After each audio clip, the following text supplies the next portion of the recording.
Hello, my name is Father Boniface. I am a Benedictine priest and monk of St. Vincent Arch Abbey in Latrobe, Pennsylvania, and I'm so grateful to have the chance to talk with Fr Michael Bremer of the Archdiocese of Atlanta, who will be sharing with us his journey of faith.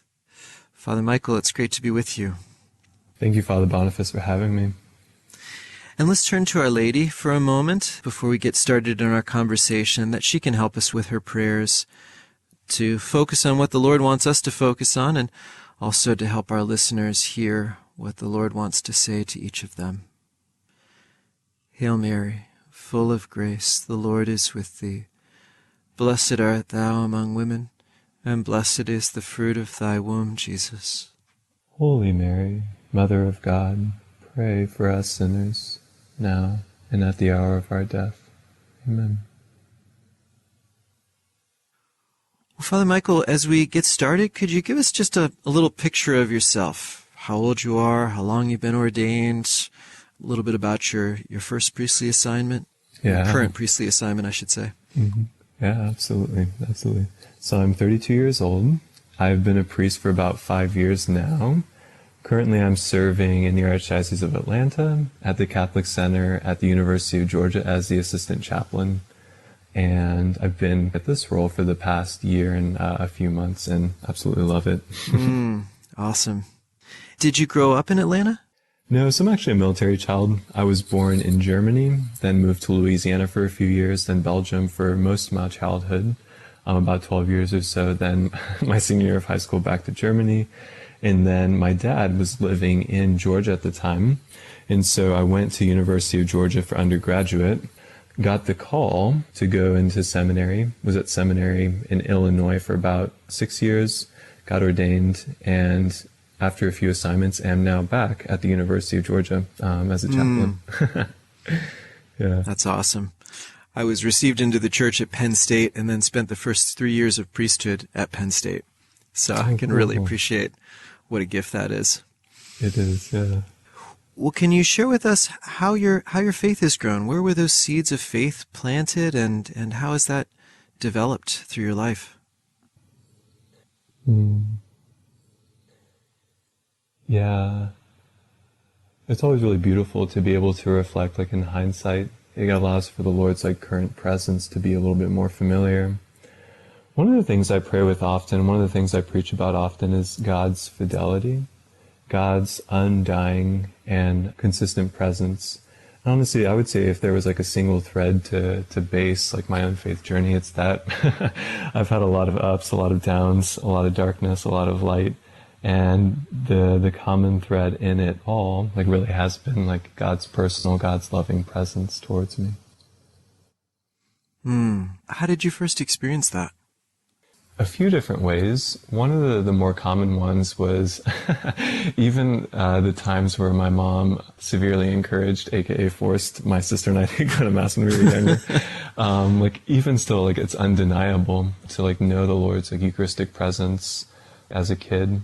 Also too, when times were difficult, there was an instinct in my own heart to really search for the presence of God in my life. And also too, even in the more mundane moments, my mom served as a good witness, first witness to the faith, just being able to see her devotion, see her faithfulness. Yeah, served as yet another sign in my life of God's presence with me. Yeah. And when you say the undeniable acknowledgement of the Lord's Eucharistic presence, did you have a conscious awareness of that, or was that one of those things that sort of grew in you from such a young age and then you realized it was already there? Yeah, a little bit of both. Again, the consciousness kind of gets heightened, it's the more mature you become. But for example, even to this day, I'm able to recall memories of particular gospel passages I've heard 12, 15 years ago. For example, a lot of the wheat imagery, in the Gospels. And just kind of remembering that over the course of my life has always been an important sign, important reminder of God's presence. But then, when I got to college for undergraduate, just reading a book that really struck me about what the presence actually is, and then being able in hindsight to be okay, that's what I was really experiencing. So a little bit in the moment recognizing something is different here, but then a lot like in hindsight to really be able to say, oh, okay, it was Jesus who like I felt like a friendliness or like a kindness or a peace or just like a presence, like whenever I went in the chapel on base, for example. You felt kindness and peace in the presence of the Eucharistic presence of Jesus in the chapel? Mm-hmm. Yeah. So it's like even when I would play with my Legos, like as a little kid, I don't do that anymore. Like as a little kid, yeah, every now and then I would look up at the tabernacle. I can remember it very vividly. At the chapel that we had on base, there was like a larger sanctuary, but then like off to the side in a different room, there was like an adoration chapel, or like a Blessed Sacrament chapel. And I still remember the doors of the chapel, like even to this day, very vividly. It had like the Alpha and the Omega on there. It's kind of made out of like metal, like copper or something like that. Yeah, every now and then I'd look up at the tabernacle and recognize like, okay, yeah, there was something there. And then I'd go back to playing with like my Legos or whatever. Yeah. Mm-hmm. Beautiful. So there was a draw and kind of an unconscious awareness of the presence of Jesus that then afterwards, as you learned what the real presence is, you could see the witness to that in your kind of your inner attention, the attraction experience. Mm-hmm. Yeah, learning about the real presence in the Eucharist from this book, and then kind of like diving into the catechism like in my college years. It's finally able to put like a name to like what was actually like going on. Wow, that's fascinating. Tell us more about your faith as you were growing up. Were there some significant moments in your faith development? So two kind of trajectories there. So again, just to kind of like reiterate, like my mom serving as like a really, really beautiful example of the faith. I remember like a lot of just like mundane moments and like the prayerfulness in them. So for example, like we'd be driving like to the grocery store and I just kind of like look out the window and just kind of like have a prayer. Or even to in like other situations of like a lot of like mundane moments turning prayerful. The other kind of trajectory is getting to have lived over in Europe, and my mom being as devout as she is, we took a lot of pilgrimages, right? So I remember going with my sister, my mom, my dad. For example, like we go visit like Fatima. We'd go visit like Banu, Bereng, and like in Belgium. We've pretty much been to like most European countries and really, really grateful for that. So it's like more of those like extraordinary moments and just like finding peace at these like holy sites as well. Apparently a lot of the Lord's generosity there. Yeah. Any particular pilgrimage that was significant for you or that stands out? Those are beautiful places. Yeah, I'd say above all. So 2008, I graduated from high school and we're just kind of kicking back, just like relaxing in the summer. And my mom signed my sister and I up to go to Lourdes. And like there's like where I began to like really experience essentially like the Lord's invitation to really make the faith my own. Because like after that summer, of course, I'd become a freshman at the University of Georgia. I'd get actually into quite a bit of darkness, quite a bit of trouble. And then after my freshman year, went back a second time to Lourdes. And this is 2009. And like they're just kind of coming to like face to face with essentially like a proposition in my life. So like up until that point, I had been trying to escape from like a lot of the darkness, like a lot of the suffering in my own life. And there I was at a pilgrimage site where there's people with both physical and like mental and sometimes both disabilities. And the running thread in all of it was there was a sense of joy and a sense of peace. And so like there actually really began the proposition that God could actually like be with me in the midst of like my own darkness. So I had this like really beautiful prayer that I just kind of like offered up to the Lord. I'm like, if you're actually there, show me. And then he did.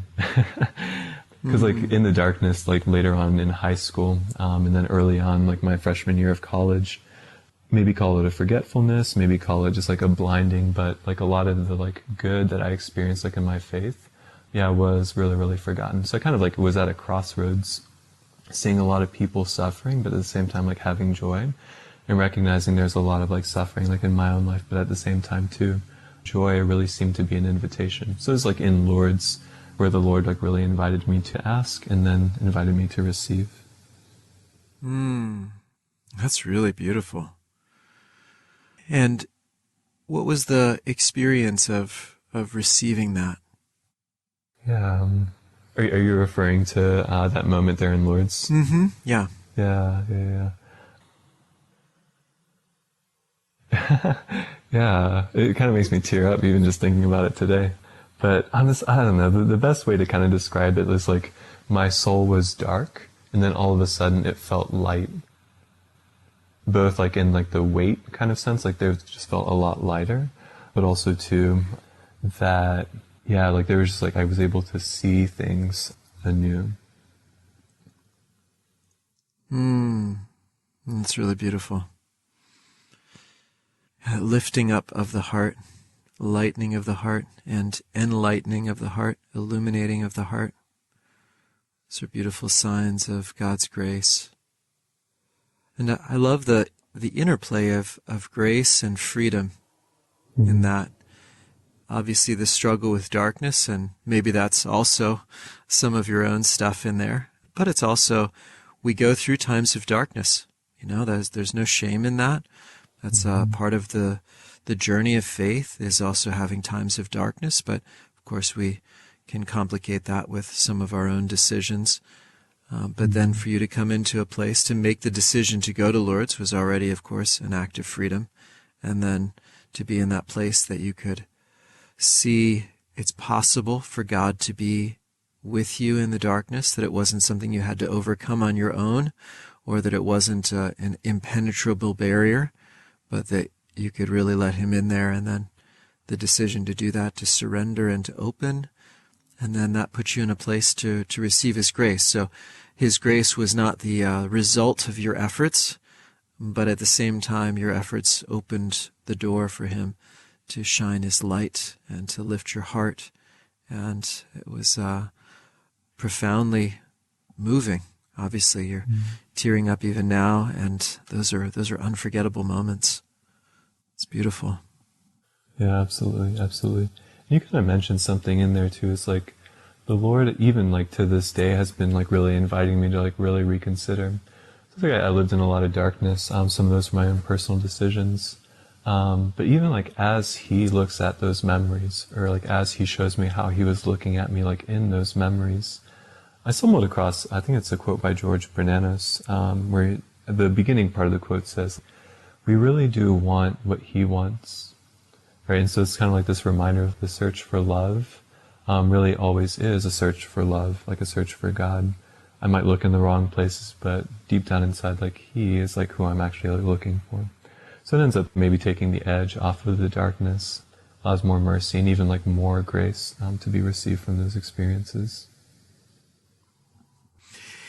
Yeah, it's so easy for a lot of shame to enter into those places, and then to deepen the darkness by trying to bury the shame, but recognizing that there's a lot of goodness in our efforts, and even our missed decisions come from a search for the right thing, perhaps in the wrong way. But we could say our search for love with a lowercase l is our search for love with a capital L, our search for God. That's beautiful. So that was a pretty decisive moment for you. It was. I realized, like from that moment, a lot in my life had to change. Yeah, so that was going into my sophomore year of college. So I got plugged into a guy's Bible study, and they, we all held each other accountable in like a lot of different ways. We met once a week. We were making sure that we were praying, supporting each other. And yeah, and then it was like later on in that October of my sophomore year, I came to this like really profound conclusion. I was like, just kind of looking at my past, God is probably smarter than I am. If I throw the word probably, because I was still like unsure at that moment. And so like literally in a moment of prayer, we were on some retreat, and I prayed a prayer of like, God, like, what do you want me to do with my life? And in a moment, in my heart, undeniably, priesthood popped in.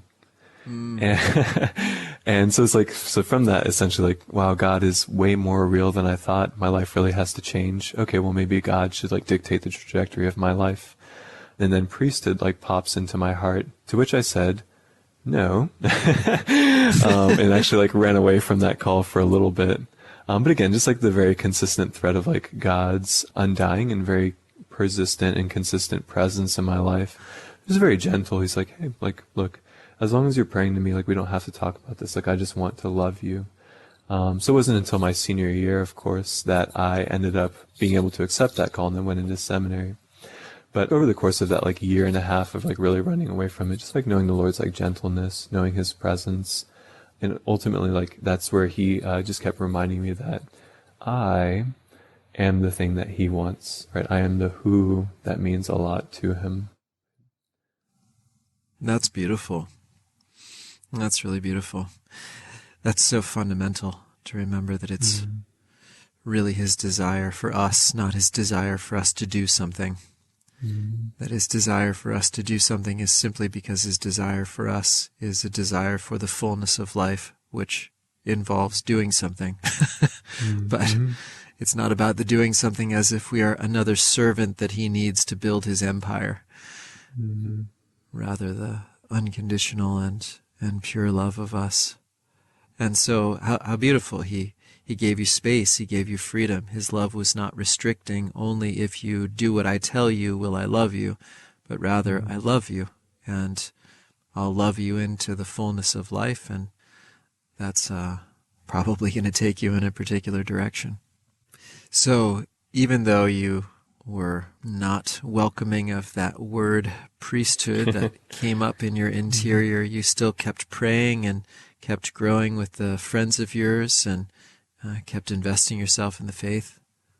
Yeah. So I was very grateful. So like in a lot of different ways, like it's like the Lord's like faithfulness to me became like really, really present. And kind of like as you were alluding to, like that's ultimately the thing that got me to continue to say yes to him and like really deepen like this relationship. So for example, like, so either I would pray and all I would do during that time of prayer, if it was an hour, if it was 20 minutes, whatever, I would just talk the entire time. That way, like, I wouldn't have to hear him, like, recall me the priesthood. Or even, too, like, my buddies, who were maybe a little bit, like, rambunctious, but, like, basically, like, when I would, like, share, like, during our Bible study or whatever, they were like, oh, see, this is why you're going to become a priest. It's, like, yet, like, another, like, funny kind of reminder for me. But again, it's just, like, the Lord's, like, fidelity that just kind of brought me from, like, moment to moment to moment. His grace, like, really sustaining and guiding me there. Yeah. Can you say more about your learning to pray? I'm guessing you grew up knowing some prayers, but that encounter at Lourdes probably was a real game changer. And then as you're investing yourself more regularly into prayer, how did that develop? Yeah, so a lot of, like, when I look at my childhood, a lot of it was exemplary prayer. So just, like, watching my mom, like, literally, like, kneeling, peering from around, like, the door frame into her room. That was, like, a lot of, like, what taught me what prayer was. Like, you kneel down, you might have a devotional, you might be praying the rosary, you're closing your eyes, you're looking at a statue. So it's, like, a lot of, like, that example, like, really taught me about what prayer looks like. And then, of course, had, like, a little, trajectory change, and then was very gently guided by the Lord back into the faith. And so it's like there I picked back up what I really saw from my mom. But then, like, just being in, like, the freedom of college and just having, like, a new vigor for the faith, a lot of it was, like, really intellectual, and a lot of it was, like, incredibly, like, devotional. So I was, like, diving into this devotion, that devotion, just, like, scouring the web for different ways to pray. It was very intellectual, very devotional, but I still can't deny the fact that, like, the Lord's personality and, like, the Lord's, like, personalness did come through every now and then. So even, like, the phase while I was, like, trying to run away from prayer by just, like, speaking in prayer, like, I still know, like, there are certain moments where I can remember, like, the Lord very graciously receiving what I have to offer. And essentially at some point, I grew very tired of running away. So much like in the exasperation of, like, many other prayers I had prayed, I said, look, Lord, I'm just tired of running. And it's like I felt held, like, in that moment. Like, for example, and then it's like one of, like, the calming, stilling moments to just remind me that it's a person that I'm talking to, not just simply, like, an intellectual assent, or not just simply, like, devotion or, like, putting in effort, but, like, in given moments like that, just, like, the personalness of the Lord. I love that connection with kind of running into your limit as well, running out of energy, feeling exhausted. It's many times not until we actually embrace our weakness that we can receive from the Lord's strength. We can receive his comfort in the midst of our pain and distress, but sometimes we're so busy pushing that down that we never let him console us there.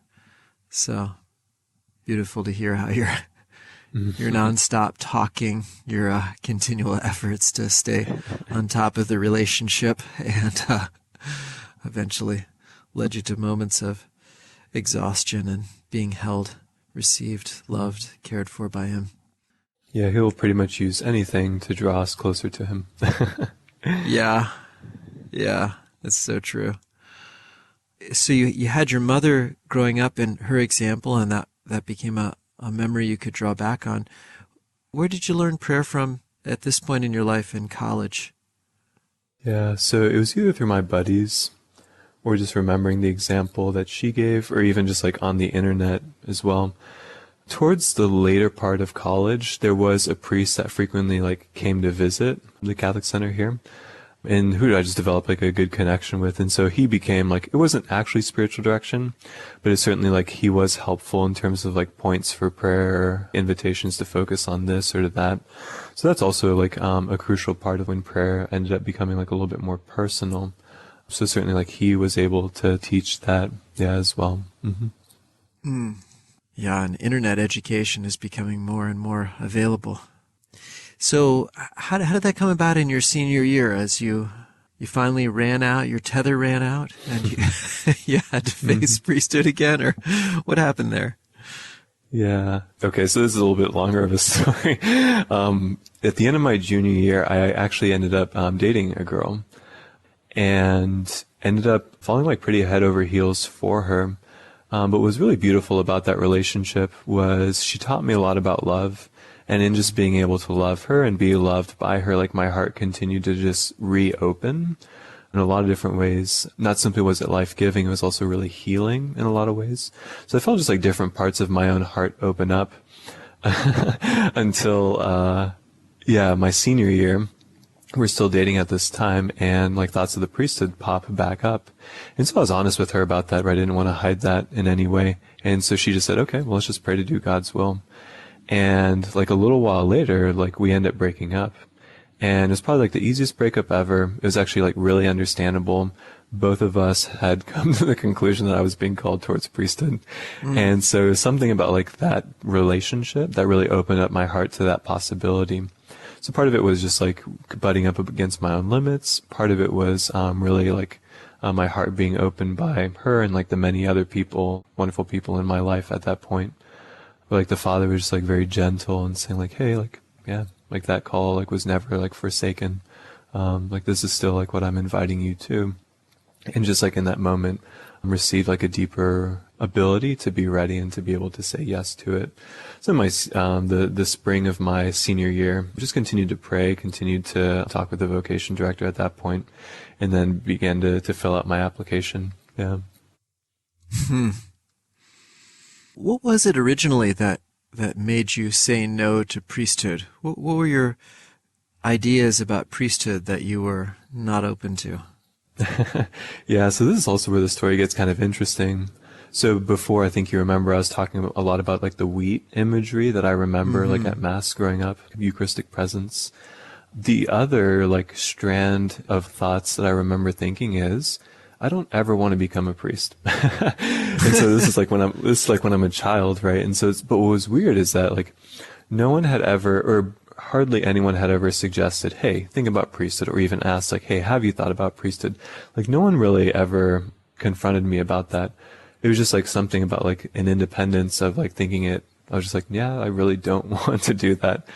So looking back on it, there might have actually been more of a call earlier on in life, and whatever, just like maybe just like the circumstances of my life, maybe just my own personality, whether that's like as a kid, subconsciously, or even as a young man in college receiving the call explicitly.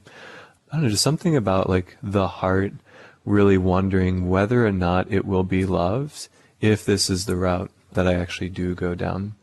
Again, it's a little bit more subconscious, I think, if I look back on it in my childhood, but certainly that was probably one of the more prevailing like fears and considerations in college. Like, yeah, if I go down this route, like, am I actually going to be loved? Well, it sounds like, although you had a priest who kind of emerged on the scene in college a bit, maybe you didn't have that much experience of what a priest's life is like, or what his experience is like, or that it's possible to be loved as a priest. And that would probably say that's a big part of it. Like, a lot of it seemed like otherworldly.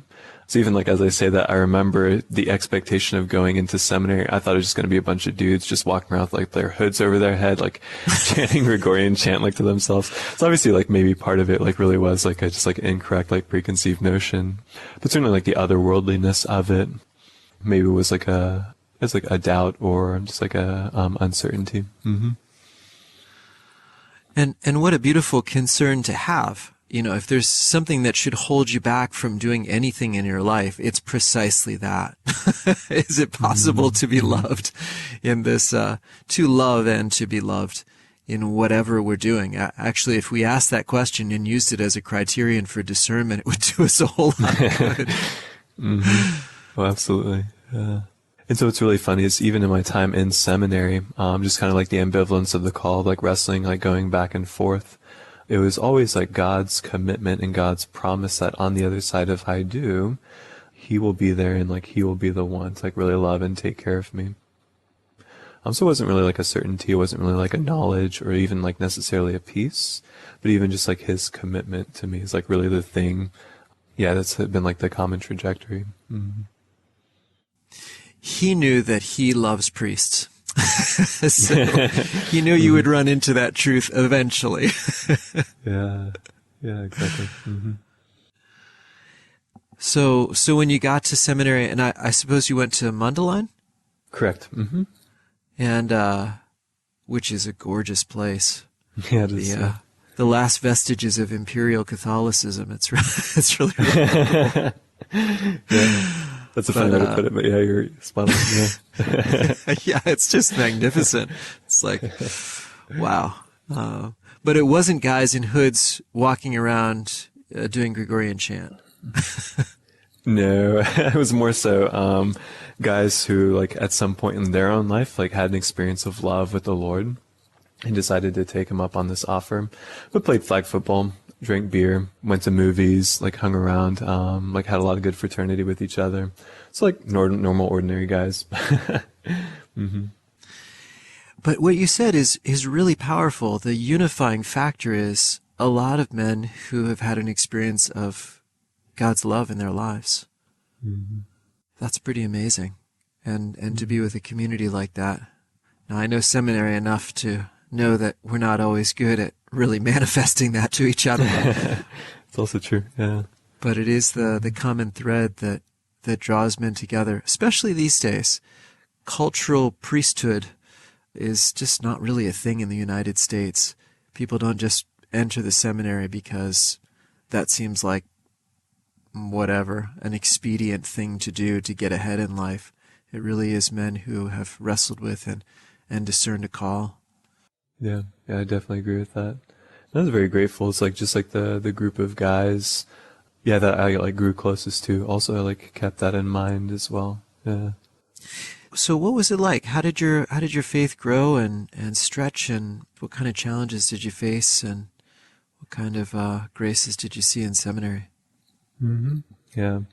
So it was essentially like, again, like the same kind of trajectory. It's like the Lord's personal presence and His commitment and like His fidelity to me.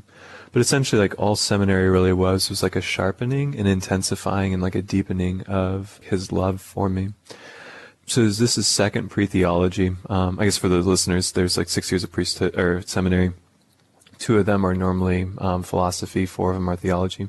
So my second year of seminary, basically, I was reading a book. And in it, the author was talking about contemplation, and it just like really struck my heart. It's like, wow, I think this is like the particular prayer, the particular mode of like interacting and engaging and being in relationship with the Lord that my heart was really desiring. And so it's like, that's when I really noticed my prayer, essentially like having the fingerprint of where it is today. And so like later in that summer, I ended up attending a summer, this after my second year of seminary, attending that summer an institute of essentially like formation, of spiritual formation for guys about to become priests. And like there is like really where like contemplation, meditation, mental prayer, where the focus was simply being with God rather than him saying anything or me saying anything, but it's just like in the communication of being between two people, technically four people, Father, Son, Holy Spirit, myself, of like really that like intensifying. So after my second year in that summer, it kind of set just like a really beautiful tone for the rest of seminary there. And now that you weren't running away from God calling you to the priesthood, you could actually relax in his presence a little bit rather than dominating the conversation. Yeah. Except the tough thing about that was there were other fears, there were others like bits of darkness that actually became to be revealed like in that light. So actually the wrestling was not all done with. So thankfully like the Lord, and just like in his goodness, like in his fidelity, basically was like, hey, how about I love you more? How about I commit myself to you more? How about I just like extend more of my love and more of my kindness towards you? And then that brought up like some defenses, and it's like, well, kind of resistant to it, kind of doing some wrestling with him. But then again, and just like reaching that limit and just like reaching like a point of like authentic surrender, like really giving to him that. So the trajectory actually like continued in its own kind of way. But again, it just has really only led to just like a deeper love there. It's beautiful that you can recognize that dynamic, because that can be really scary for people. The more that we open up to him, the more that he has a way of pressing into uncomfortable places, exposing areas of our hearts, and that struggle can be pretty hard when we're in the midst of it. Yeah, I remember, this is kind of reminding me of one set of experiences I had. So I think that I was, at this point, I just finished 4 years of seminary, so it's like pretty far along. And I remember the Lord essentially very gently, very lovingly proposing to me, it's like, there could be more trust that you have towards me. And I'm like, what are you talking about? I'm a seminarian. Of course I trust you. And then like, in a moment of like authenticity, being like, you're right, I could trust in you a little bit more. But even something like that, right? It's like very gentle, very loving. It's like he's just wanting to give me more trust. That way I just like continue to rely on him and find like my heart's satisfaction in it. It can be tough in the moment. It's way easier to say that like in hindsight. Like certainly like this is like the common thread, at least for myself.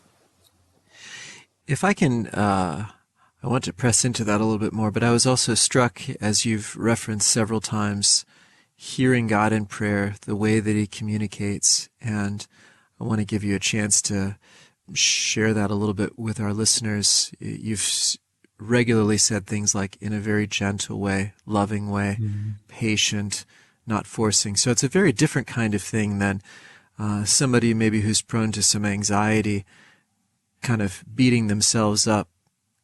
You're supposed to trust more, you're supposed to trust more. And that's a very different kind of voice than the sort of invitation, the loving attraction that you were experiencing. Can you say a little bit about what your experience, how you know that this is the Lord's voice, or could recognize that, how he speaks in your life? Yeah, I guess two things come to the top of my mind. It's trial and error, but also having a like a good spiritual guide. I remember very early on in my time in my faith and like really desiring to actually grow in it, a lot of criticism, a lot of judgment, and actually like to be fair, like it did serve me quote unquote relatively well. So like what I noticed was it did serve me. However, comparing that criticism of just try harder, just do better, just pray more, just sleep less, just fast more, in hindsight, or even like through the trial and error, or even through like the help of like a spiritual guide, now I can look 14 years later on my spiritual journey and recognize the very big difference. That when the Lord invites me to fast from something, it's very, very different than when like whatever my own criticism is driving that. Now I'm able to recognize that difference, but basically over the course of this decade plus, a lot of trial and error, a lot of talking with someone about it. And again, just like the Lord's fidelity just kind of being like one of the things that have guided me along the path. And even too, just like the understanding of what it means to hear God, even that has changed for me. At first it started as kind of like an internal voice, and then even I could just kind of like intuit a kind of tone to it, right? So it's like there I was able to begin distinguishing between like the tone of criticism and like the tone of like gentleness and growth, and all of a sudden becoming aware of even just like that subtle difference. But then even too, just like the Lord's like presence, like really communicating to me. For example, at first I used to be really anxious when it came to silence, but then just like the Lord in His goodness, what happens, and maybe our listeners, maybe you can also sympathize with this, is like as the heart grows more sensitive, silence actually begins to communicate something, much like two people who are just satisfied being with each other. So this is kind of like maybe a few different ways that like prayer has really changed how presence, how tone, like in and of itself also kind of goes through a little bit of a change as well. I really like that, not just the words that you're able to put together, which I think is worth saying, are there are thoughts. God speaks in our language. He doesn't speak in Russian or something. He really speaks in our thoughts. So we really put the thoughts together. But then we detect a tone. I like the way that you said that. Those thoughts kind of come with a tone. And the difference in tone, criticism versus gentleness and growth, or invitation, kindness, love, that tone really helps us to distinguish. And then I really like what you said too about it is a personal relationship. And so just as every personal relationship develops its own kind of vocabulary and its own memories and ways of relating and its own kind of culture and ideas, that that's our relationship with God is like that too. It has its own special qualities to it that are going to be unique to me, and I get used to the way that He speaks to me. Yeah. And like in and of itself will also like deepen, right, in the own particular language that like He and I share. Yeah. And the importance of a spiritual guide, a spiritual director who can, I always like to make the distinction, not just sort of analyze data and spit back a result, but it's in the very relationship with that person that we also start to detect there's a kind of resonance or a parallelism between the relationship with the spiritual director and the relationship with the Lord. And as both of those relationships kind of deepen in tandem, and that helps us to formulate the ideas and gather the experience that help us to hear God and to follow Him more closely. In a particular way, it's like, as you were saying that, it's like how many times on this journey, both by a director or even just by like a really loving like spiritual father, or even like the Father Himself, it's like in all those moments like where I felt really known in my heart, the places of rest and like the places of security that really generates as being like really, really helpful to be able to move forward. Yeah, those are such beautiful concepts to really feel known. How deeply we long for that. And so many wounds of misunderstanding, of people who don't have time for us and who don't really listen, and in contrast to be with the Lord and to feel that He really knows us, wants to know us, and is patient to give us room to reveal ourselves to Him, to share ourselves with Him. And that takes a lot of security, and it does lead to rest. That's the ultimate rest. We rest in being known and loved. You had a good experience of seminary. These are good things, and, and I appreciate. Yeah, very, very grateful. Yeah, without going into the details of what some of the challenges or the times of darkness or the continual running into your limits, it's actually a great testimony to exactly what should happen in seminary, is that we should keep running into our limits. And that happens in the most unplanned ways. I could say as a seminary formator, it's like you couldn't design the combination of faculty, exams, classmates, weather problems, facilities management disasters, like just a whole array of things that could never be designed by human ingenuity. But God has a way of orchestrating exactly the conditions to bring out our weaknesses, lead us to failures, and give us an opportunity to surrender to him and to find him in the darkness. Mm-hmm. Yeah, there's a few set of like memories currently that the Lord is like really wanting to be with me in. And I'm just kind of like praying with this like verse from the Song of Songs. In chapter 3, this like the beloved is saying like, my lover, like, do you know where he is? And she's kind of like walking around being like, my lover, do you know where he is? And it's kind of like this like reality of like every single one of those circumstances, be they really fulfilling or be they really difficult, is like this like real deal like search for love, both like God searching for me in those times and even like myself searching for him. That's kind of like the relationship being shared between the two of us, and just kind of like all these like circumstances or experiences just kind of being an excuse to fall more deeply in love. Now, to be fair, I never thought that, like in my time in seminary, even like some of the memories of the past, but it's like viewing it through that lens, like ends up being like really helpful and like really, really redeeming. That's really beautiful. Yeah, there are other sort of dark ways to interpret the distance or the difficulties, but to really see it as a deepening love, a searching for the beloved, and his drawing us into deeper union with him. And we start to see that even the most difficult times of our lives were actually tremendous blessings, that he was helping us to abandon the idols of our own control and the security that's within our own power, and to receive his love for us, his support for us. Yeah.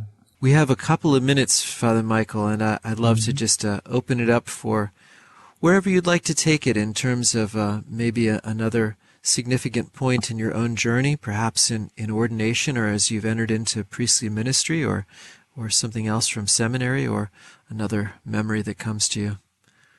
Yeah. Just a second ago, you were talking about how like the Lord like removes these idols from our life. And one of the actually like helpful things that happened in priesthood, so probably by now maybe your listeners can tell like prayer is actually like incredibly important to me in my life. So I remember, getting ordained a deacon in 2017, and like that, pretty much that entire year, just like continuing to dive like more deeply like into prayer. But I remember having an experience, so I was ordained in June of 2018, and maybe about like a couple weeks later, prayer was not the same. And all of a sudden there was a little bit of a freak out that I had, but essentially like the Lord was even like allowing that to be stripped. So prayer in and of itself didn't become an idol, but a gift given to me so I can encounter him more. So essentially like what I'm really grateful for is, just like him stripping me of that idol, so prayer can be less about prayer and more about him and I. So that just kind of like reminded me, it's a super subtle consideration, but nevertheless like still showing like God's, like undying fidelity of like him just like wanting to draw me, and not just simply what I have to offer, but like me as a person, like more deeply to him. And for the sake of our listeners, can you say more of what you mean? How do you mean an idol? So obviously you don't mean a little golden statue or something like that. So how would you define that? Yeah, so maybe a couple different phases from my own prayer journey. Early on, prayer for me was a kind of idol based on like the amount of words that I said. So again, it was kind of like this thing that I knew I did well based on how many like words that I was said. Turns out Jesus has a specific passage about that. But him just like very gently, like really allowing me to reconsider what that was.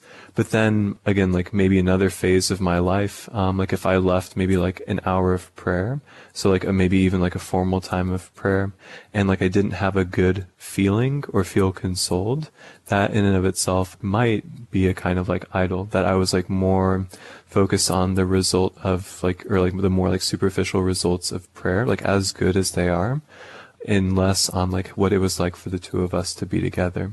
So, these are kind of like subtle considerations, but basically focusing on something other than the actual like triune person in front of me. The Lord just like very gently turning my attention more towards him than these other kinds of things, no matter how good they actually be. Yeah, it's surprising to think about consolation being an idol, since that's the overflow of God's love, but it ultimately is something created. It's not God himself. So even that can be treasuring the gift rather than the giver, as it were. That's a good way to put it, that distinction, yeah.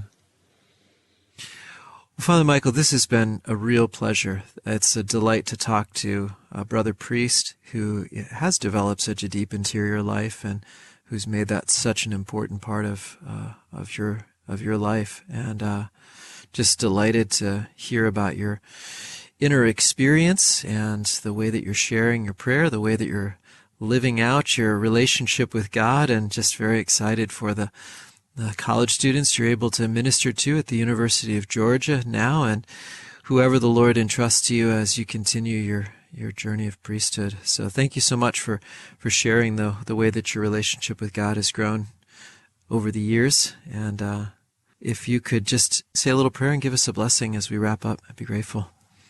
Yeah, well, I will first of all thank you, thank you for receiving me, and like the sharing, but also thank you for having me here on We Are One Body. Yeah, I really appreciate it. Abba, Father, thank you. Thank you that you would always smile kindly upon us, and by the glory and power of your own Holy Spirit, you would see Jesus in each and every one of us.